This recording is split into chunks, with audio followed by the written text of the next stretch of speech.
When we build our own homes, we have the ability to build them as a representation of ourselves, our dreams, our hopes, our desires, our representation of art in the world. And that is exactly what's happened here in Devon, England, where a woodcarver has turned an ordinary box truck into an extraordinary home.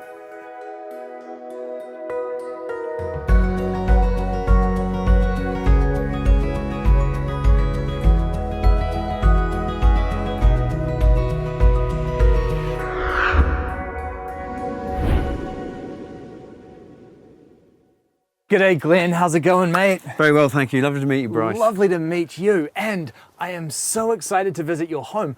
This here looks completely otherworldly. Well, it was from my fantasy, within loving Lord of the Rings style things. I love to carve, and so I decided to create something totally unusual. As I was going to be living in it, I wanted it to be amazing, and I wanted to feel good every minute that I'm in there. From the front, it just looks like a completely ordinary box truck, but here from the rear, it looks like it's just ready to absolutely take you right into Middle Earth. Well, that's the idea. Kind of like a stealth van, because it's got roller shutters that come down as well. So when you're traveling around, people don't really know it's a van of any description. Mind you now, the bit of a giveaway is the chimney, but hey, you know, but it's still, it could be a horse box, it could be anything really. I came to be living in the van mainly because my partner and I went our separate ways.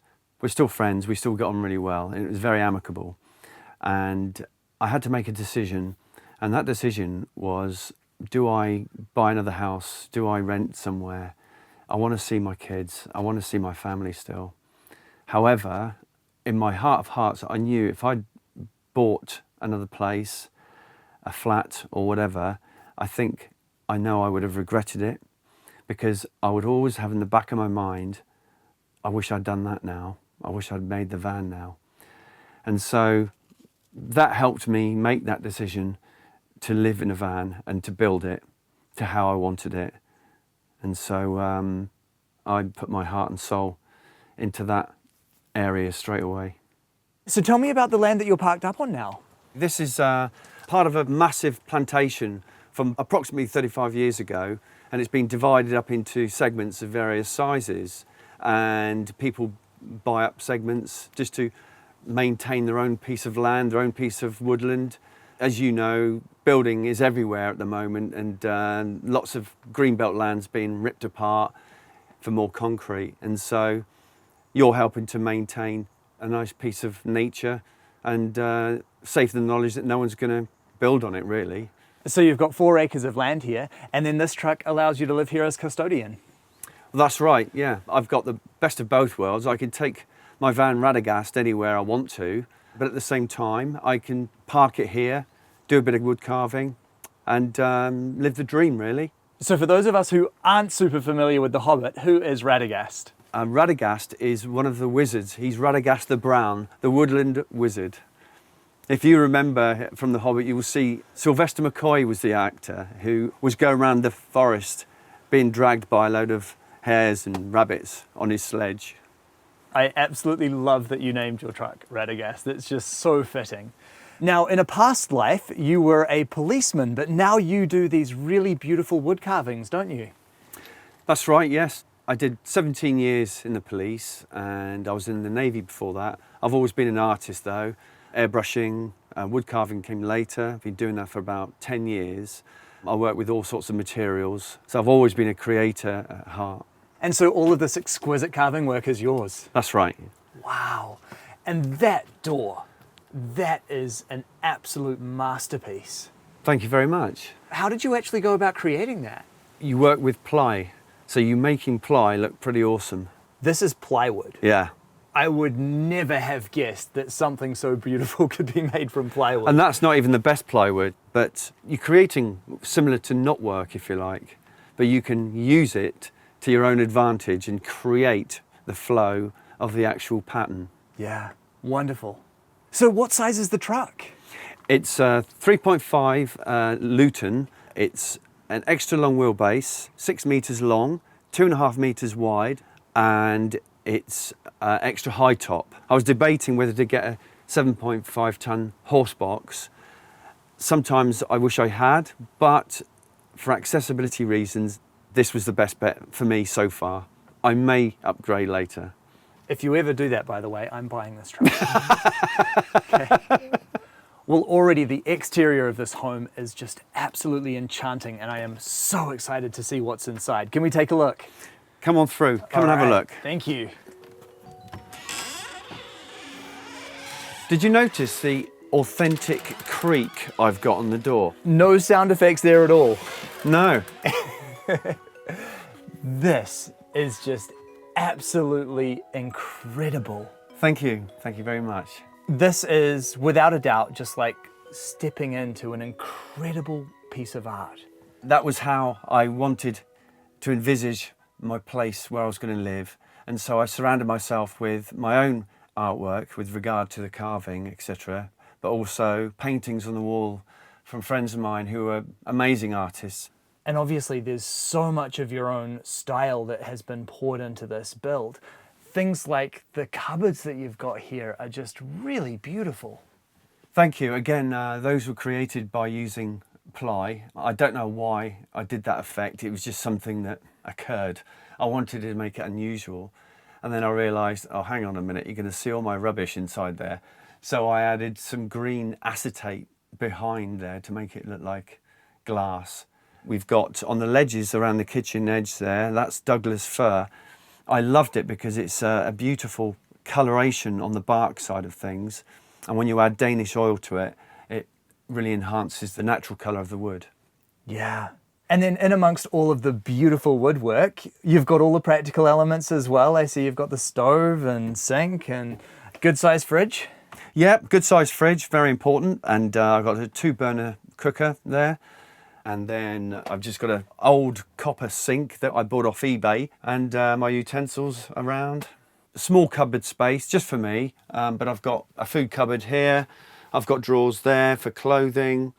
I've got to be very careful and quite minimalist. I cannot accumulate things. One of the things that I love about what you've created here is that everywhere you look, there is something to look at. Like even just when you casually pointed out this food cupboard, you've got this absolutely exquisite carving that you've made on the front of it. This plaque was designed basically as a table plaque where you could put a flagon of mead on top of it. You know, it's quite hard wearing.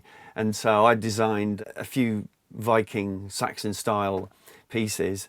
This one has got a Celtic wolf. And I was so pleased with the outcome, I ended up burning it with a blowtorch first, then adding the oil to it to see what would happen. I never know, I can hardly plan what would happen, but I was quite pleased with that one. It's really interesting as well that you've chosen to break up all of the woodwork using wallpaper. Yes, I wanted to add wallpaper in order to keep the weight down because it's a 3.5 tonne. It's very important. You don't want to break the laws or anything on the road. And so I thought, half and half, wallpaper being the answer to that. The design I loved because of the trees and the greys, it broke it up a little bit.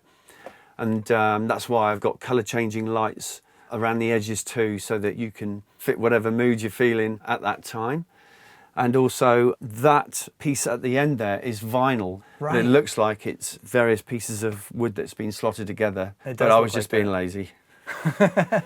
You can't say you've been too lazy in this place. I think there's a tremendous amount of work that's already got into it.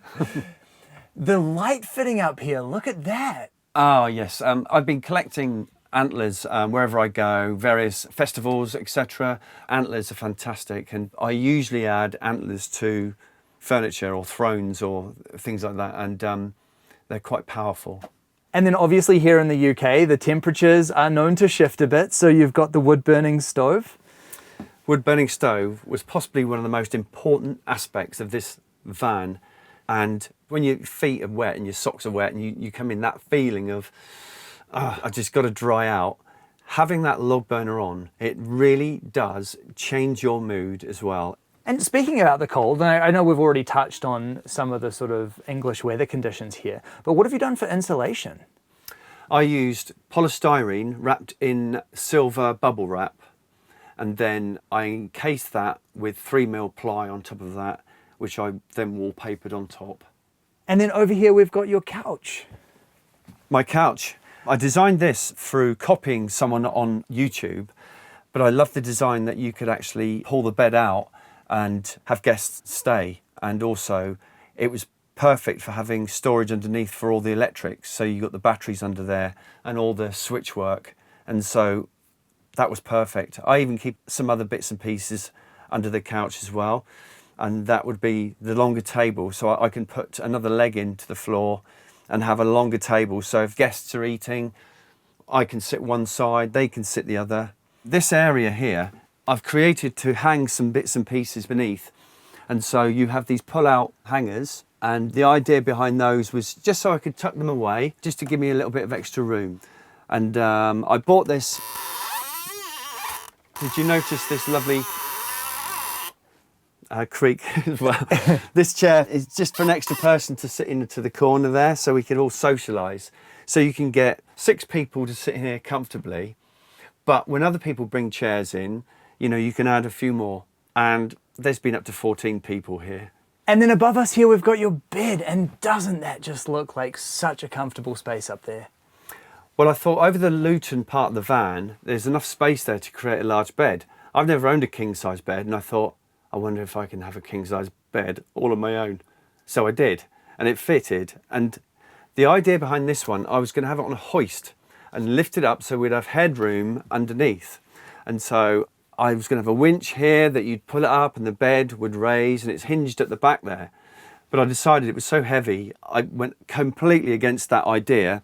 And so whoever sits in the van now, the shortest people will be in there first. So you're not allowed to sit in there, I'm afraid. And then the tall people go along the edges here or there. Well, no complaints from me, because that just means I get to be closer to the fire, of course. Of course. Or the fridge. And then again over here in this corner, what a feature piece of artwork on that door. This wizard is something I've been creating for about 30 years now. All I've done is torched the piece of wood so it's all burnt, and then I've literally just carved the image using the lightness of the fresh wood that you've carved in to create that image. Beautiful. And then what lies behind the door? That's my bathroom. Right, can we take a look? Sure. This is very nice. I really like this kind of stone look that you've got on the walls. Yes, that's called showerboard. It's a foam showerboard in order to try and keep the weight down. It's quite expensive, but it was perfect for what I wanted. You could cut large sheets to exactly how you wanted it. Plus, again, it broke all the woodwork side of things up as well. Yeah. And then you've got the cassette toilet there? Yes, the cassette toilet has got what's called a SOG system in there. It's a German system where it has an inbuilt extraction fan going through charcoal filters. And so it's great if you're living in a small space. There's no smell or anything like that. It's just perfect for a van. Very nice. And so how long have you been living in the home now? I've been living in Radagast now for just over a year. And how are you adapting to living in the space? I'm adapting quite well to living in Radagast now because I'm used to the space. I'm learning all the little idiosyncrasies. I'm learning about what would work well for me. I'm happy here because it's beautiful to live in. I got lucky. I certainly think that luck probably has very little to do with it. This looks like a tremendous amount of hard work to me. And to that end, I mean, obviously you've poured so much attention to detail into each and every little inch of this. Can you talk to me about the cost that was involved in building this? The cost of building Radagast was quite high. The van was only 4 years old, and I've kept all my receipts, and I haven't plucked up the courage to count them all yet because I know I'll cry. It's been very expensive. I think, including labour costs of the experts and technicians, possibly over 10,000. Which is still actually a remarkable figure for a home of this quality. I think so, but I might be wrong. I'm just plucking a figure out the top of my head. And does that include the purchase of the van? No. No. No. The van was about 12,000. Okay. That's actually a really good way of doing it though, because if you're going to go to all of the effort of constructing a home of this quality, the last thing you want to do is put it on an old van that's going to last 5 minutes. So going for a newer model van, so you know you've got a bit more mechanical reliability, is actually a pretty solid choice. You're totally right there. The reason I bought the van and spent some money on the van really was purely for that reason. I'd been looking for a long, long time to find the right van, and this was it. This was it. Living in my van, Radagast, living in this space means the world to me because it incorporates not only my own personality, my business, my art, ethic, my fantasy, imagination. It's all rolled into one. Living within nature as well. It's wonderful. I love it here. You really have just done such an amazing job with this build. Each and every place that I look in this home, I can find something that makes me smile. Thank you so much for sharing it with me. Thank you very much. What Glen has created here is something truly remarkable. This home is a blend of art and functionality. Within these walls, I truly feel as though I could be deep within Middle Earth. And let's be honest, so many of us, I think, in our lives could use a little touch of magic and a little touch of fantasy. And that is exactly what Glen has built here into his home.